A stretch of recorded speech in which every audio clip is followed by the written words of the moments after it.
and Raven Alby, who still stood in front of him.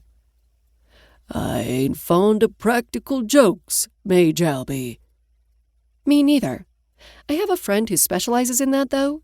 It's probably a good thing he didn't come with us. May you, have nothing but clear skies ahead." "Say what?" "And wind." She pointed at him as she walked sideways across the deck and barely managed to keep her laughter under control. Lots of quick, strong wind. "Now wait here a minute," Brawl called after her. But she had already increased her pace, ducked beneath the rigging, and spun clear of the ship's crew, who scurried around to fulfill their duties. The cry of "Land ho!" had tipped the ship into a frenzy of activity less than 10 minutes before, and no one on the Merchant's Tide was more eager to get off the ship and back to land than her team of Star Legionaries. And their dragons, of course. When Raven returned to her team at the bow, all 8 dragons had already been tacked and fitted with the extra store of supplies for a long journey.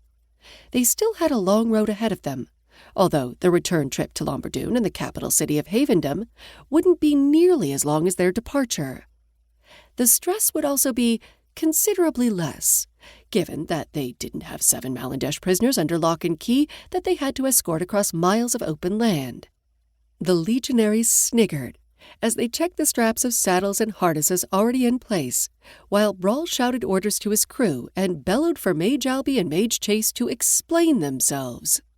Sailors' footsteps thumped across the deck, rigging was pulled, sails were oriented, and the Star Dragons snorted and tossed their heads. "Are we ready?" the Star Mage asked. Her team nodded, stroked their mounts' necks, and waited for the order to get the hell off this boat.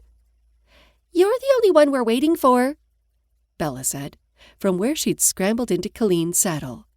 Nicole hadn't mounted her silver dragon saddle in front of the dark-haired mage yet, but she regarded her passenger with a crooked smile. "And it seems you're the only one who doesn't wait for orders."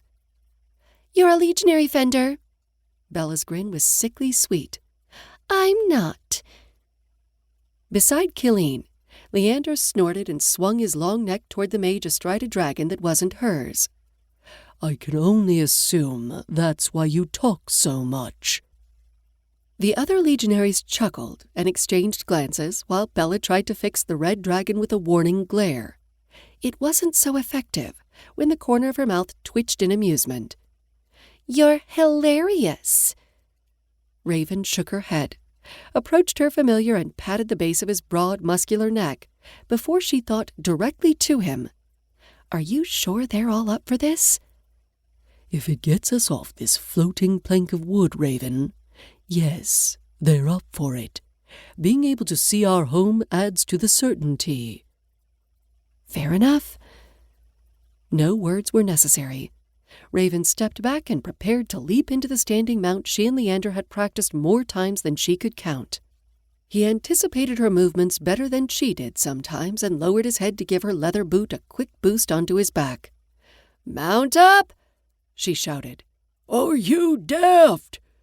Captain Brawl bellowed from his place at the helm. "You're the one who told me dragons can't stay in the open water."